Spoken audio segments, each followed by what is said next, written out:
Hello दोस्तों, आप लोग कैसे हैं? उम्मीद करता हूँ बहुत अच्छे होंगे। आपका स्वागत है हमारे सिविल टेक्सवर्क चैनल में। दोस्तों, आज आप लोग को एक प्रोजेक्ट पे आया हूँ जहाँ पर हमारी कॉलम कास्टिंग और कंक्रीट चल रहे हैं। आप लोग को दिखा रहा हूँ, इसकी जानकारी दे रहा हूँ। अभी आप लोग वीडियो में बने रहे। अगर आप हमारे चैनल में नए हैं तो इस चैनल को सब्सक्राइब कर सकते हैं। दोस्तों, देख सकते हैं आप लोग कि यहाँ पे इन्होंने मैनुअली जो माल है, रोड़ी बदरपुर सीमेंट, इसे मैनुअली इन्होंने मिक्स कर रखा है। और देख सकते हैं कि ये कॉलम कंक्रीट कास्टिंग कर रहे हैं। और जिसपे ये दो तो आदमी नीचे हैं। देखिए, एक आदमी भर रहा है और एक आदमी ले जा रहा है। और इस पे इन्होंने एक बुढ़िया को ऊपर चढ़ा रखा है। बुढ़िया माता जी हैं, मान लीजिए वो भी एजेड है। कम से कम उनकी एज जो लग रही है 50 साल के आसपास है। देख सकते हैं दोस्तों, गरीबी कहाँ तक होती हद होती है कि 50 साल की माता जी जो हैं, ये उतने ऊपर अपने परिवार को चलाने के लिए चढ़ के ऊपर काम कर रहे हैं।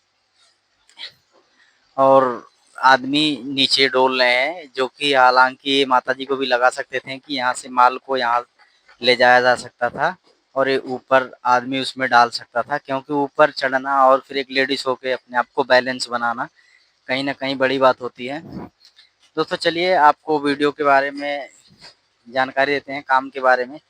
क्या होता है, देखिए, जो मैनुअली माल मिलाते हैं दोस्तों, ये उस तरह का माल मिल नहीं पाता है। फिलहाल आप लोग को ही पता है कि फावड़े से उस तरीके का माल मिक्सिंग नहीं किया जा सकता है जो मशीन से हम करते हैं। फिर भी 1:1:2 का ये रेशियो है जो M25 ग्रेड होता है। M25 के ग्रेड में हमेशा एक बैग सीमेंट और एक बैग ही सैंड होता है, जिसमें 2 बैग आपके स्टोन होते हैं, रोड़ी होता है, जिससे रोड़ी ये बोलते हैं, स्टोन एग्री ग्रेड भी बोलते हैं। तो ये रिंग फोर्स सीमेंट कंक्रीट, जिसे हम बोलते हैं आरसीसी, जो आरसीसी का फुल फॉर्म होता है, ring force cement concrete.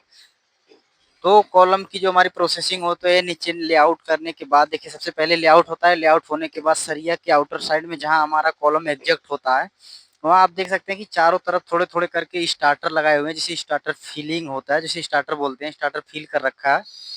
Starter filling करने के बाद जब हमारे स्टार्टर बन जाते हैं, उसके बाद हम क्या करते हैं, इसका जो रिंग सरिया वगैरह होता है, सरिया वगैरह तरीके से बांधे जाते हैं, जिसमें इसमें देख सकते हैं आप लोग कि नीचे इसके सरिये की जो थिकनेस है कम से कम 100 mm के आसपास है। यानी L/4, जिसे H/4 बोलते हैं, L/4 में हमारा कॉलम बांधा गया हुआ है। इसमें देख सकते हैं कि बीच में रिंग के डायमेंशन ज्यादा है और ऊपर और नीचे ये दोनों तरफ इसके डायमेंशन कम है।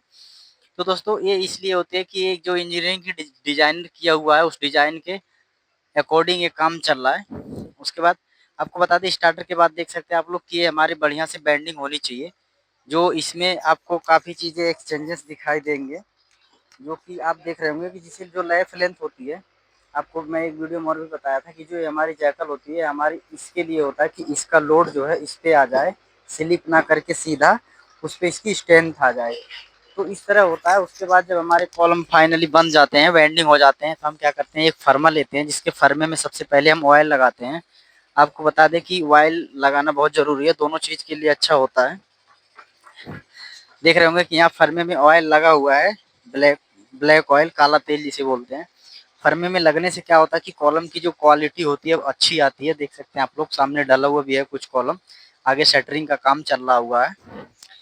तो ऑयल लगाते हैं। ऑयल लगाने के बाद आप जो हमारी ये स्टार्टर है, यानी जो कॉलम बंध गया हुआ है, वो आपको दिखा दूं। जो कॉलम बंधा हुआ है, देख सकते हैं, ये सामने कॉलम बंधा हुआ है। तो क्या करेंगे, ऑयल लगाने के बाद हम फर्मे को इसमें लगाएंगे। लेकिन लगाने से पहले आपको एक चीज ध्यान रखना है, हम जगह जगह कवर ब्लॉक बांधेंगे। चारों तरफ से हम कवर ब्लॉक बांधने के बाद ही फर्मे लगाते हैं, ताकि हमारा जो स्टील है कॉलम में अपने बिल्कुल सेंटर एग्जैक्ट पॉइंट पे रहे, चारों तरफ से उसमें ठीक कवर रहे। उसके बाद फर्मा लगाना होता है। फर्मा लगाने के बाद उसके बाद देखिए माल को मिलाया गया है। माल को मिलाने के बाद ही जाके इसमें हम कंक्रीट करते हैं, कास्टिंग करते हैं। कास्टिंग करने के बाद इसे हम लाइन और लेवल में बिल्कुल खड़ा करते हैं, जिसे साहुल बोलते हैं। देख सकते हैं आप लोग, इधर से बल्ली जो लगाया हुआ है, ये बल्ली इन्होंने इसलिए लगाया है कि जिससे हम अपने इसे लाइन और लेवल में खड़ा कर सकें, यानी साहुल कर सकें।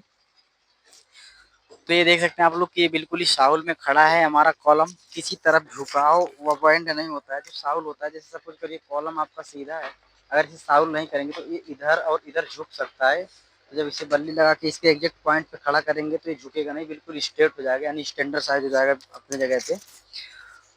और इसमें कंक्रीट करने के बाद तो गाँव में वो चीज़ें नहीं होती है जो अब सपोज करिए कि जैसे हम कॉलम को भर रहे हैं, उसमें अंदर गैप आ गया या रोड़ी अपने जगह पे सेट नहीं हुआ है, उस हनीकॉम्ब को ठीक करने के लिए देखिए ये वाइब्रेटर है। जिस वाइब्रेटर को हम यूज करते हैं, जिसके माध्यम से इसके वाइब्रेट से, इसके वाइब्रेशन से जो कंक्रीट होता है वो फैल जाता है। क्योंकि इसमें आप देख सकते हैं कि बिल्कुल जो रिंग होते हैं बहुत पास पास होते हैं, और उसके कारण सीमेंट कंक्रीट अपने जगह पे सही से नहीं बैठ पाता है, जिसके लिए वाइब्रेट करना पड़ता है। तो वाइब्रेट करने के लिए ये वाइब्रेटर होता है, जिसे हम दो क्वालिटी के आते हैं, एक बिजली वाला भी आता है और एक करंट वाला भी होता है। तो जिसके पास जो होता है उसे यूज करो, दोनों में कोई डिफेक्ट नहीं है, दोनों ही ठीक तरीके से काम करता है। बस लगाना आवश्यकता है, उसे लगाना अपने सही तरीके से होना चाहिए।